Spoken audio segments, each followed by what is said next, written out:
நண்பர்கள் அனைவருக்கும் வணக்கம். நம்ம சேனலில் அனைவரும் பயன்பெறும் வகையில் பல பயனுள்ள தகவல் எப்படி பண்ணிருக்கோம்.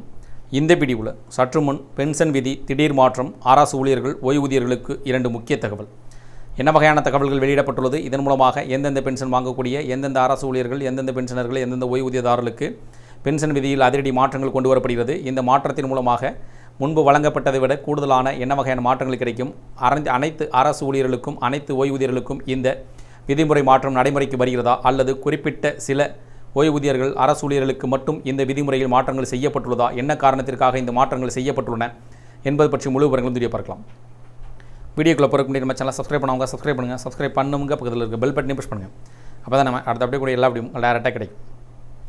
அரசு அலுவலகங்களில் பணிபுரிந்து ஓய்வு பெற்ற முன்னாள் அரசு ஊழியர்கள் பென்ஷன் பெறுவதில் பின்பற்ற வேண்டிய வழிமுறைகளும், குடும்ப ஓய்வூதியம் பெறுவதற்கான நிபந்தனைகளும், அதற்கான வழிகாட்டு நெறிமுறைகளும், அவ்வப்போது பென்ஷன் புதிய விதிமுறை மாற்றம் பற்றிய அறிவிப்புகளும் வெளியிடப்பட்டு வருவது குறிப்பிடத்தக்கது.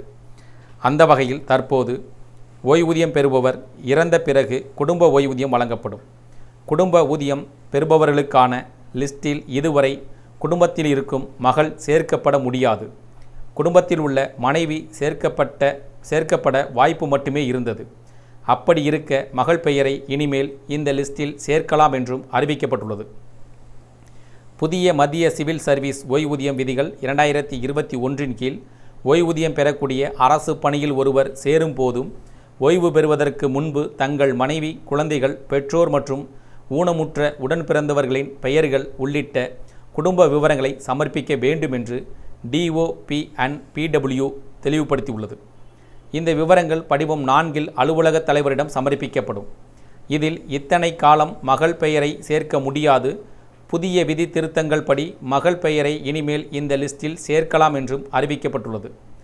மகள் நேரடியாக ஓய்வூதியம் பெற அனுமதிக்கப்பட மாட்டார் என்ற விதி எப்போதும் போல தொடரும். ஓய்வூதியம் பெறுவதின் மரணத்திற்கு பின்பே அதை பெற தகுதியான தேர்வு செய்யப்படுவார்கள். இதற்கு இடையில்தான் மத்திய அரசு ஊழியர்கள் பென்ஷன் தொடர்பாக வைக்கும் கோரிக்கைகள், விண்ணப்பங்களை உடனே விசாரித்து தீர்வு அறிவிக்க வேண்டும் என்று மத்திய அரசு உத்தரவிட்டுள்ளது.